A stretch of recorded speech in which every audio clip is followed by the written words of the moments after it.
This is Local Edition. My name is Brad Pomerance, and we are in Turlock today in the heart of the Central Valley of California. We are joined by the chair of the Merced County Board of Supervisors. His name is John Pedrozo.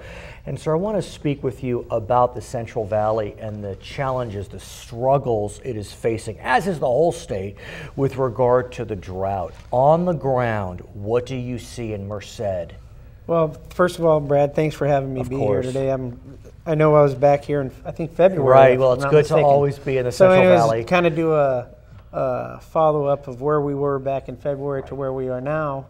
And being born and raised here in the valley, I've never seen anything like this before. Right. It's land that's fallow is usually, you know, farmers are growing crops and stuff, and this year there's no surface water allocation from Merced Irrigation District. So but you're being humble when you talk about that, because it is really rough in terms of allocations. Yes. As you know, the State Water Board issued a curtailment order recently for even senior water rights holders. They are having their rights withdrawn, I guess you could say, because of the drought. It already happened for junior rights holders. Yeah. So now it's a senior right. So these are some major concerns that's going to happen.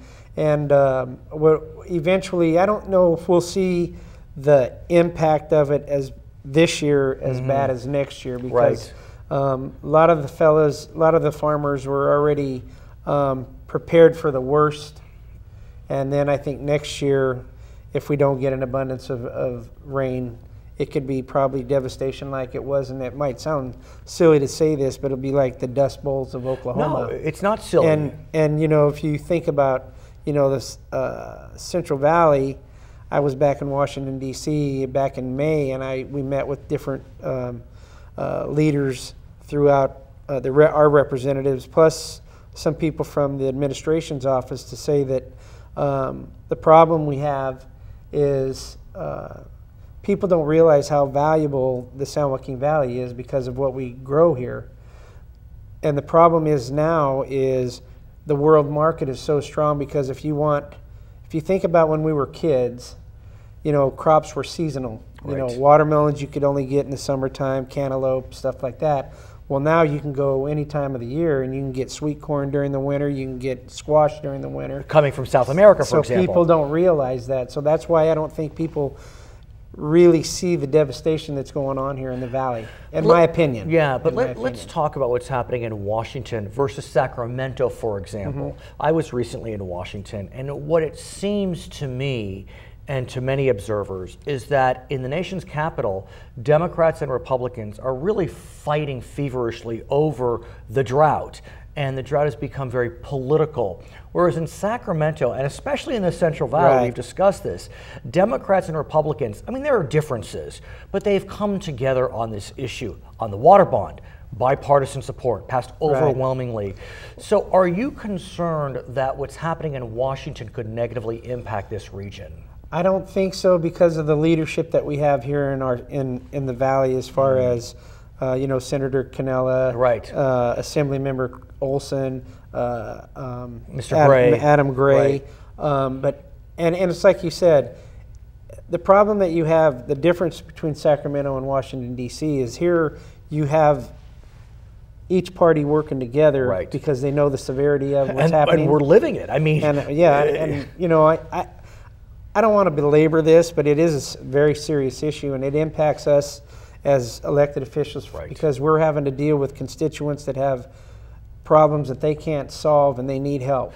And on top of it, so many of the elected officials representing the Central Valley, they themselves are in farming or has family in farming. So and so I know you, for example, you have some land currently under lease, but still, I mean, it's your life, it's your business. Right, and since there's no allocation of surface water, the land is being fallowed.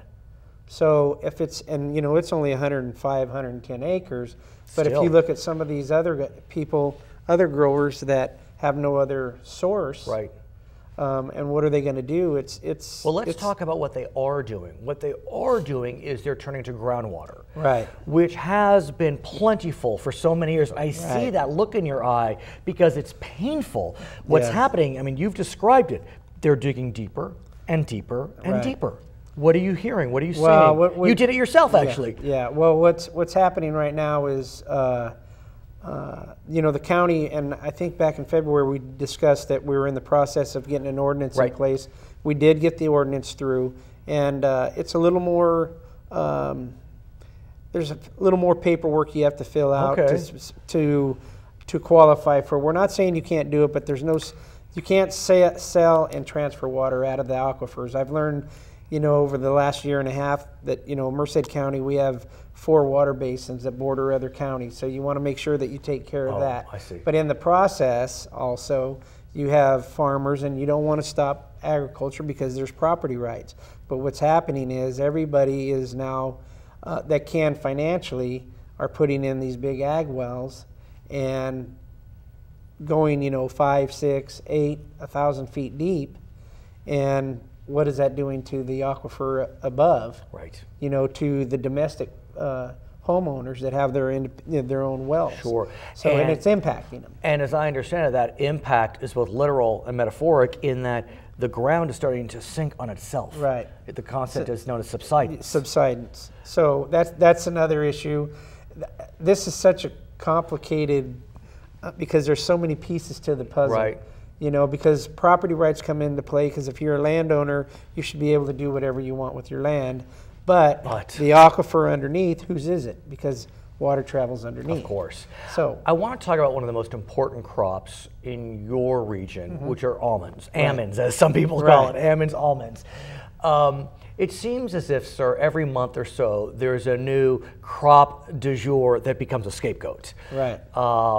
It was beef for a while, which is also important in Merced, but almonds seems to be a continual scapegoat. You hear all these, you see on Facebook and Twitter, it's a gallon of water for one almond, which is a bit of, it's far stretched on that. It's a bit of an overstatement. Yes, But do talk to us about the importance of almonds to your constituents and what you're hearing and seeing. Well, what's going on, because the world market for almonds or almonds. No, I like almonds. It sounds more like, cowboy. Is so huge right now because the price is escalated at an all-time high. And Asia, I understand, is very, it's a big import. Well, what's happening, is California is the only state that can grow almonds produce the ones that they want, and there's such a market is so strong right now, and who knows when the bottom falls out, but when it does fall out, it probably won't be good. And let me talk to you about the question of